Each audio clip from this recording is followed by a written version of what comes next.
Hey guys, what is going on? It is Deboki here once again, and it's time for a 1v1 StarCraft match. I'm going to be broadcasting my very first game right now, so I hope it goes okay, and I hope I don't fail too much. But anyways, we got a Terran versus Zerg right now. In our top right hand corner, we have StarCute spawning as our yellow Zerg.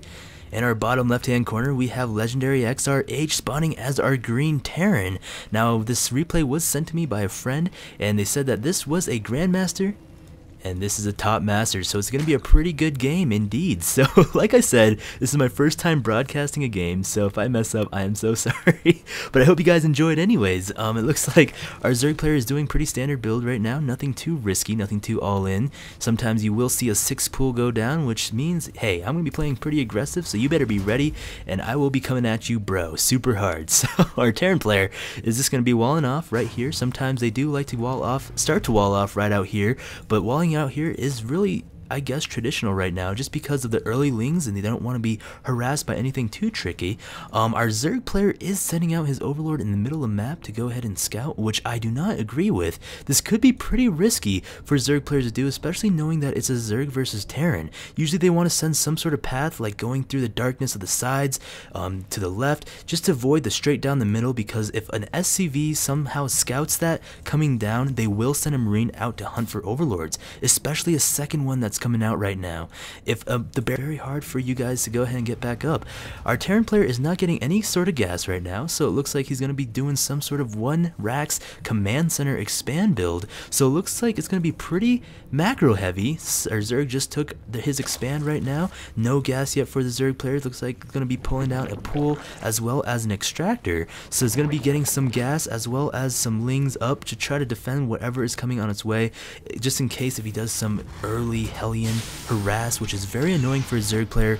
But indeed, it seems like our Terran player is going to be throwing up that command center very soon here. When the minerals get that high, he's only got 1 Rax up, 1 supply depot. He's getting his orbital command, and he's going to be throwing up his command center relatively soon. I would not be surprised to see this be a very long, macro-heavy game for both of the players. This Overlord right here is so much in trouble. This radius of the tower almost spotted the Overlord, but it just so happened to miss the Overlord, and if the Terran player saw that Overlord, that would be big trouble for our Zerg player. The macro hatch, or the Expo hatch is done right now, so we're going to be sending down some drones to saturate it, and it looks like indeed our LegendaryXRH player is getting out a Expo here, so 1 Rax expand, which is very risky if he doesn't know what his Zerg player is doing. I don't believe the Terran player scouted the Zerg player at all in this game, so he's just really relying on guts and hopefully luck that our Zerg player is not pumping out any lings right now. He only has 2 Marines for a Terran player, so it's going to be a really hard defend if a Zerg player decides to go ahead and throw some lings as well as some early aggression. He's throwing down a 3rd command center, a 1 Rax 2 CC. I don't know if this is orthodox or not, but it seems like he's going for a very interesting macro game. He wants to really get his economy up and booming. He's going to go down for 2 extractors right here. Going to go ahead and try to get his gas up. Star is pulling out, starting to creep spread, which is really good to see with a Zerg player. Especially creep spread is very essential in a Terran versus Zerg, actually in any matchup in general, because you want to make sure you get that creep out. You want to make sure that your units are moving as fast as possible on the creep and out in the battlefield, because when more creep there is, the more chances you have of winning the game. So why not increase the chances at all costs? The macro CC is almost done for Legendary, as well as the SCVs going around saturating. Looks like there's going to be 2 more geysers for Legendary, only 4 Marines in the front line. The speed is almost finished, so this could punish the Terran player if he decides to do some sort of all-in Zergling play, which I don't seem like it's going to happen. The reactor is going down for our barracks, which means we will see some Hellions indeed. When we see Hellions, that means we will see Banshees, which is very annoying for our Zerg player, but Star does seem like he has a pretty good queen count at the moment. 2 queens, 3 queens, and he looks like he's going to pause. Star did pause, and I like it in the replays because we don't have to deal with the pause, which is always nice. Legendary is going to be starting to fortify up his wall up here of his Expo. The factory is indeed about to finish, which is going to probably transfer the factory into that reactor, which we can see some dual Hellion plays, which is, of course, like I said, super annoying for Zerg players to dealing with that Hellions. It looks like he's not going to be transferring that over. He's going to be making this into a tech lab, which means definitely we will see some Banshee play. He's going to be building that tech lab with his factory, going to be popping that over right here on the reactor, and going to transfer the starport on here for some Banshee play, which is going to be very interesting because this is kind of late in the game. Our Zerg player does seem like he has a pretty big foundation up. Going two extra command centers and then a factory starport push is going to be really less effective as if he did it a little bit sooner, but our Star is going to be getting out his macro hatch and his third at the same time. It looks like Star is expecting something because he is getting a lot of lings out. 14 more lings are on the way. This is going to be a huge ling count right now. He's going to be trying to push a little bit and poke and see what is going on. Legendary sees exactly what's coming with this little lonely marine. He is going to die. This marine is trying to survive, and oh, there he goes. Dead as he can be by a whole bunch of angry lings coming his way. The barracks is floating in the middle of the map for Legendary, trying to get as much as scouting information as possible. Probably won't see too much though with this slow moving building, but that is very frustrating for a Zerg player to try to kill that off. Looks like Star is going to try to see if he took his third yet, but indeed not, and the Hellions will hopefully defend this with the correct micro, and the lings are forced to back off. Some lings are decimated down there. With the correct micros, the Zerg could be favorably in this battle, but it looks like Terran is going to be pushing off those lings. Could not get the correct surround that he wanted to. Star is going to see that the barracks is floating into his third there, and now Legendary knows exactly what he's doing. He's know that Star is playing a heavy macro game. He's going to go ahead and get his third up. He knows he has time, so he's going to poach that up. His Banshee is flying out. Cloak is about to finish. It looks like Legendary is also getting blue flame for his Hellions, and looks like there it is, a Spire for Star. So the Hellion will not, or the Banshee will not be doing too much damage on our Zerg player, but it seems like there is no Overseer on the field, which could be troublesome if the Banshee decides to go Cloak. There is one Spore Crawler in the back, but it's not enough to defend this harass. One kill for our Terran player's Banshee. This one lonely Banshee as well as a triple or a double harass here. It looks like the Hellions are going to be going for a little drone action there, but the Banshee is taking away the drone count. 2 kills, 3 kills for our Banshee here. The Hellions are not being able to get in here as Star has a very nice chokehold with the Spine Crawler and the Queen with a few lings. The Overseer has popped out. This Banshee is in trouble now. He needs to get on the higher ground, and he is taken out after 6 or 7 kills.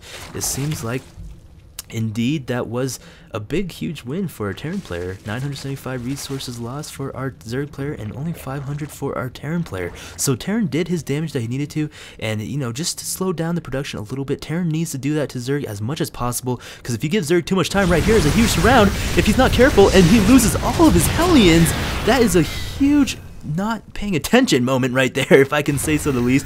Great creep spread going on by our Zerg player. Star is going to be spreading the creep with that one Queen, which he needs to spread it out much farther. It's going to be, it looks like Terran is pumping out a lot more Hellions. He's going to need to go ahead and get those upgrades out as soon as possible. It looks like indeed he is going to be pumping out those upgrades as Star is getting his 1-1 for his melee and carcass. But the Mutalisks are pumping out, only 3 in production at the moment, and it looks like indeed one muta on the field at the moment. 72 drones for our Zerg player and 63 SCVs for our Terran player. Lings are moving out in production and produce here, and looks like the Banshee is going to be poking at the hatchery, not going to be doing too much damage. Pulls back the Lings, afraid that there might be some sort of push. This Banshee is being annoying, and it looks like these Hellions will fend off these Zerglings. Now, Blue Flame Hellions against Zerglings is going to be very hard. It looks like this has got to be trouble. Gotta be careful right here. The Hellions, if they do surround, oh my goodness, they get surrounded, and Star cleans us up relatively with ease, and he is favored in that match. It seems like indeed he tied it up now. 1950 to 1925 resources lost. Our Zerg player has came back, and this is a lot of mutas on the field. I'm not sure if our Terran player is ready for this. He has 1 Thor on the field, but 14 mutas versus 1 Thor. It looks like 1 more Thor is in production. He needs to get a lot more production up. 1 Viking is going to scout all of this up. And right away, our Terran player should be throwing down a whole bunch of missile turrets to defend this aggression. Indeed, he does have a few at his third, but none in his main if the mutas decide to fly right over. This is a lot of mutas, and a lot of mutas can do a lot of things. It doesn't matter how much defense you have. This could be very pesky, so these mutas need to do a lot of damage to be cost efficient. He's going to take out the tank, which is going to be very crucial. poking at the supply depots, which is very, very annoying for our Terran player to deal with. Poking at this engineering bay. This could be huge if he gets this before the upgrade finishes. The upgrade is about to finish, and oh my goodness, he is going to take it out before the upgrade finishes. That is huge for our Terran player. Losing that, and he's going to be poking at the second. He's got 3 command centers here defending this. And our Zerg is indeed going to be trying to take that fourth. The Thor is going to get Magic Box and is going to be taken down relatively with ease. A second Thor in production here, and he is going to be taking that out. 4 Thors on the way for our Terran player, which is going to be very, very troublesome for our Zerg player to deal with only mutas against Thors. He's going to be sniping out this Raven, which Ravens have been used a lot in Terran versus Zerg for those Seeker missiles as well as those annoying turrets. Going to be doing a lot of harass in here, getting a lot of these SCVs, which is not good for our Terran player. 2 Thors pop out as well, 3 more on the way. This is going to be very crucial, very dangerous for our Zerg player. He needs to poke in the right spots. If those Thors get those bombs out against our mutas, that is going to hurt the muta ball, and it's going to kill all these. Mutas got to retreat and go back home, making sure to taking a 4th out here. Sometimes Zerg players do like to take a 4th out here just because it's easier to defend, but it is harder sometimes because the tanks can siege their way up on the high ground. Banshee's going to come out here. We're going to see this, poke at this, but the mutas should be able to clean that up with relative ease. There is indeed a lot of mutas on the field. 20 mutas on the field, 66 lings, and I believe indeed 1 or 2 is starting for our Zerg player, as well as pathogen glands, so we will see some infestor plays, and the hive is teching up, so I would not be surprised to see some Ultralists come on the field. I do believe that he needs to get some mind control for these Thors. This is relatively a small ball. The supply is 138 to 172, favoring our Zerg player, so if the Zerg decides to attack right now, Star does have a huge advantage in this. The walls are down if he could get a sweet surround on this, but this is a lot of Thors, and it seems like he is still producing a lot of Hellions and Thors. This is such a hard combination for a Zerg player to deal with. Another command center going down, so this is indeed a lot of command centers for our Terran player. He looks like he's just trying to spend a lot of his money. He's got 2,300 minerals stored up in his bank right now, but he's not taking any expos. He's not throwing down any additional factories. He's relatively low on gas, so he needs to pump that up. The mutas are coming in to do some more harass. Gonna poke at this turrets here and cannot get the repair. The Thors are so out of position. They're just sitting here clumping up, and the mutas are doing some major work on these factories as well as everything here. The Thors are just being stupid right now, can't move anywhere. They are just being stuck in all directions. This is huge for our Zerg player. The Terran player cannot do anything right now. It seems like the Thors are trying to walk the long way around, which is Zerglings, oh my goodness, can get the humongous surround, and here it is, it's Zerglings versus Thors. Zerglings are definitely going to favor this, and this is going to be, it looks like, oh, but the Hellions came up just in time to go ahead and clean that up. Blue Flame wiped out all the Zerglings. It seems like the unit lost. Well, it seems like our Zerg player is still favored right now. Star is leading with only 6,000 resources lost, and our Terran player has 8,600. Legendary definitely needs to pump out some more units right now quickly. He does have time. It seems like the production is getting relatively stable. 160 supply to 188. Still, our Zerg player is favored. Star is taking a 5th right now, which 5 bases versus 3 of Terran bases.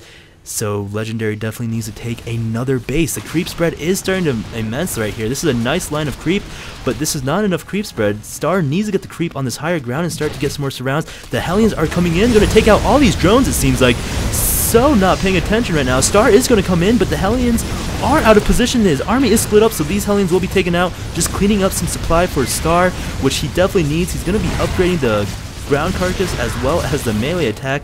It's actually Carapace. I'm saying that totally wrong, but 3 Ultralists are in production, which are going to be so difficult for our Terran player to deal with. Our Thors are upgraded 2-2, but not upgrading to 3-3, which our Zerg player is upgrading to 3-3 with Ultralists. So this is, oh my goodness, the walls are down, and this Legendary is not paying attention, and this is going to be a huge loss for Legendary. It seems like the tanks will be taken out with relative ease, as well as the second base. These Thors are so out of position. Is he going to try to go run back home and defend this? Or are we going to see some sort of base trade? He needs to make his decision now. The tanks are sieging up.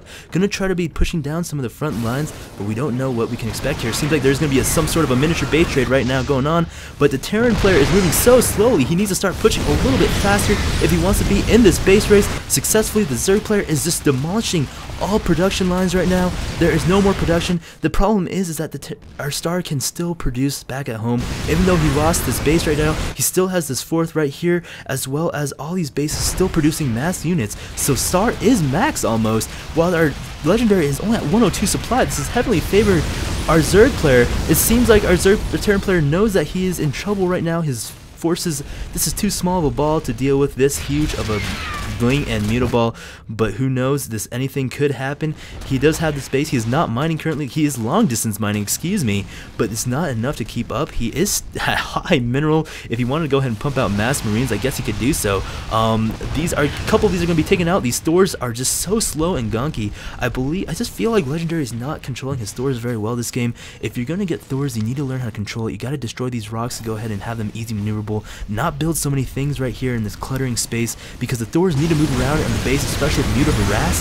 He's going to go back and forth in base. He's just moving all the Thors together, which I believe is what hurt him in this game. He needed to split up the Thors a little bit in the earlier game, just so that the Thors, maybe 3 Thors up here, 3 Thors down here, just so that they can do some work and protect both of the bases. But these Thors are just so out of position all game long. They're getting in the way more than helping all game, and there is the GG. Yo, well played, GG, man. And it looks like our Zerg player does take this away. Well guys, I hope you guys enjoyed this little replay. I know I've kind of failed it miserably, but it was a pretty long game and I tried my best. So yeah, thank you so much for watching. Give this video a thumbs up for more broadcasts, and we'll be seeing you guys later. Goodbye.